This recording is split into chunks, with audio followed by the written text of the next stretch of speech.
तो ये तो फल हो गया। फल कितने प्रकार के होते हैं तो देखिए इसके कई अलग अलग वो होते हैं नापने के तरीके। देखिए अगर आप बात करेंगे फलों के प्रकार तो सबसे पहले निषेचन के आधार पर यानी फर्टिलाइजेशन कहाँ हो रहा है इसी आधार पर फल 3 प्रकार के हो जाते हैं। सबसे पहला होता है ट्रू फल या ट्रू फ्रूट या सत्य फल यानी ओरिजिनल फल, यानी सत्य कहने का मतलब जो जेन्युइन रास्ते पे चल रहा है। अगर किसी भी फल का निषेचन अंडाशय में होगा तो उसे हम कहेंगे सत्य फल।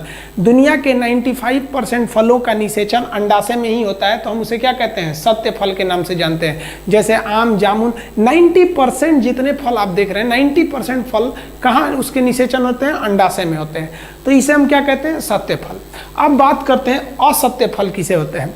असत्य फल कैसा होता है कि वैसा फल जिसमें परागण के फलस्वरूप परागकण यहाँ तक तो आ जाए, परागकण अंडाशय में भी पहुंच जाए, लेकिन उसके बाद ये फल झड़ के खत्म हो जाए और वह परागकण कहाँ पहुंच जाए, ये इसके अंदर पहुंच जाए, अंडाशय में ना पहुंच के नीचे पुष्पासन यानी थैलेमस में पहुंच जाए। और अगर निषेचन थैलेमस में हो गया तो उसे हम सत्य फल नहीं कहते हैं, असत्य फल कहते हैं, फॉल्स फ्रूट।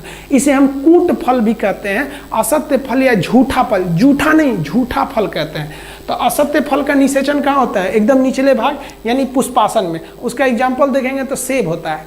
देखिए जब सेब का फल लगता है, फूल लगता है, तो फूल का जब परागण होता है तो अंडाशय के नीचे पहुंच जाता है वो पुष्पासन में, और पुष्पासन में फल बनता है। तो ये क्या होते हैं, असत्य फल होते हैं। जबकि आप बात करेंगे आम का तो आम एक सत्य फल होता है, इसका जो निषेचन होता है वो कहाँ पर होता है, अंडाशय में होता है। ये जामुन भी कैसा है, सत्य फल। अब आपको एकदम प्रैक्टिकली देखना है तब तो फिर आपको भैया वैज्ञानिक बनना पड़ेगा, मतलब आपको माइक्रोस्कोप से लेकर पेड़ के पास बैठना पड़ेगा, उसको प्रतिदिन उस पर निगरानी रखनी पड़ेगी कि सत्य है या असत्य है। अब इसमें समझिए ध्यान से, तो 2 टाइप का फल समझ में आ गया आपको।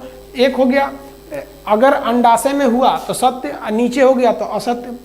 अच्छा ऐसा भी तो हो सकता है कि निषेचन होता क्यों है, मादा का जो अंडा है वो अंडाशय में है और इसी से आके परागकण को मिलना होता है, इसीलिए ना निषेचन होता है। अगर हम इस फूल को उल्टा कर दें, जहां हम फूल को उल्टा करेंगे तो इस मादा अंडाशय में उपस्थित अंडा डगर के कहाँ चला जाएगा, इस मुंह पे चला जाएगा। अगर फूल उल्टा कर दे तब ये मुंह पे चला जाएगा। और आपको पता है कि परागकण का यहाँ तक पहुँचना क्या कहलाता है, परागण कहलाता है। तो अगर कोई फल उल्टा लगा हुआ है तो उसमें जो अंडा है वो डगर के कहाँ चला जाएगा, वर्तिकाग्र तक चला जाएगा। और परागण जैसे होगा ना तो वहीं पे लगले लगली उदम तुरंत परागण के साथ साथ निषेचन हो जाएगा। यानी एक ही काम से 2 चीजें हो जाएंगी, परागण के साथ साथ निषेचन भी हो जाएगा।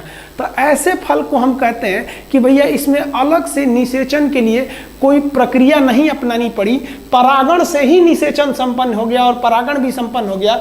ऐसे फल को हम कहते हैं अनिषेच फल या पार्थेनोकार्पी कहते हैं। इसमें फल उल्टा लगा होता है। जैसे आप केला समझेंगे, केला का फल आप देखेंगे तो केला का फल जो होता है ना उल्टा लगा होता है। अब देखिए इसका फल उल्टा लगा होता है और इसमें परागण के साथ साथ ही निषेचन हो जाता है। तो हम लोग फलों को निषेचन के आधार पर कितने भाग में बांट दिए, 3 भाग में बांट दिए। सबसे इंपॉर्टेंट याद रखिएगा, असत्य फल में सेब का पूछता